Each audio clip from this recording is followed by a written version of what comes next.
As a spirit, you develop an individual awareness and become a solo spirit, or a soul. You created something outside of yourself that you are inside of, your mind, or your halo. Then we create many different perspectives, spheres of reality, or correspondences. These mentalities bend in on themselves, as in the torus field, creating fleshly fluid. You find parents in the fourth, fifth, and sixth dimension that can physically bring you down into that awareness you developed in a higher dimension.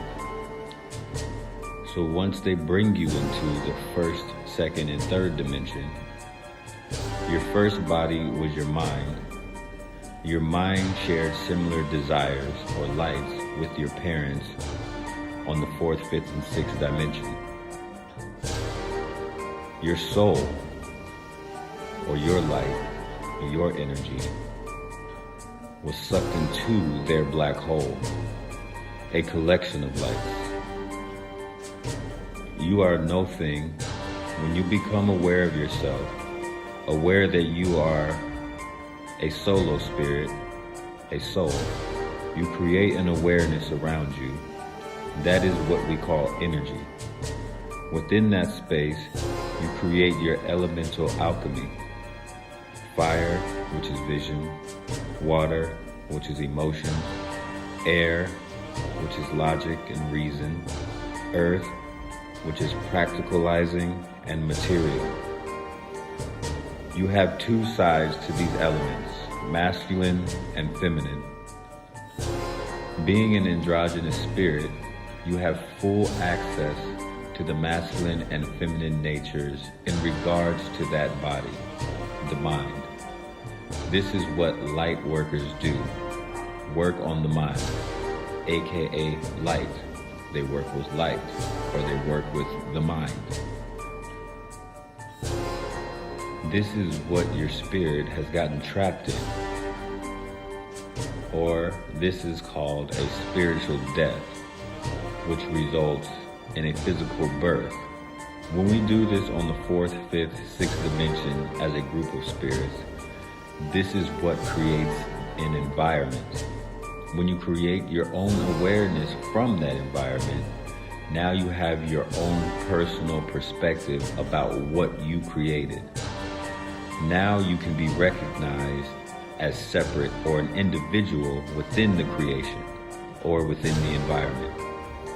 If a spirit or soul upholds their individuality or perspectives too highly or too fiercely, they could be seen as Luciferian or narcissistic. This is how you fail as a spirit, clinging to your mind too tightly. Where the mind goes, you accumulate energy.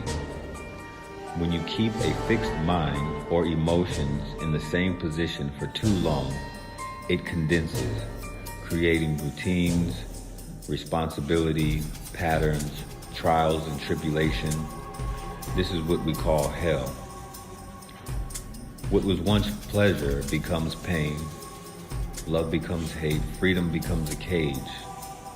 This happens because of not being able to transmute energy. Staying stagnant is not what we do as spirits. When you become aware as a spirit, you become aware in a specific location or space. Depending on where the space and location is, it will have a correspondence with all other spaces or spirits in this area. Based on the relation to other spirits, that creates the pact or agreement among the spirits. The state of being you cloak your spirit in is your soul. The way your light moves, or your mind, the way your mind moves, or the way you think, lets other spirits know what space you are in or where your spirit became aware.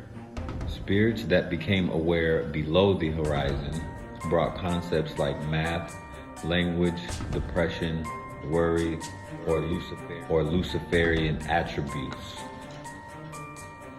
Why a spirit would feel like they are in hell? Because they are surrounded by many different lights, or many different minds, or many different thoughts or ideas. When all these lights come together, it creates confusion, or it is too bright, or too bright equals darkness, or you can't see. If a person thinks and feels too much about a desire, but doesn't meet these goals, you can see this person expressing natures of being in hell, i.e., being stuck in a routine or pattern.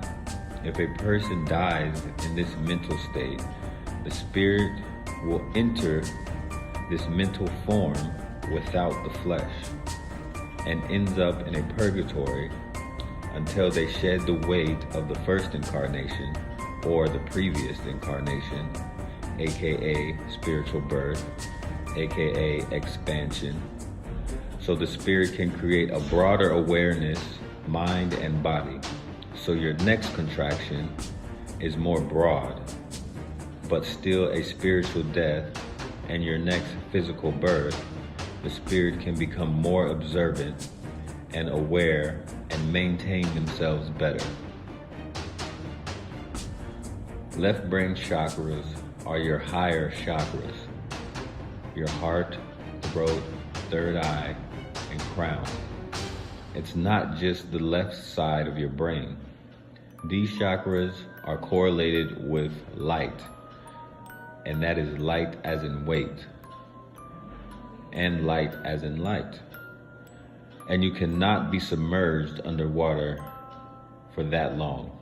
These chakras, these organs cannot be submerged underwater for too long without protection, aka these chakras correspond to the chest, neck, and the head.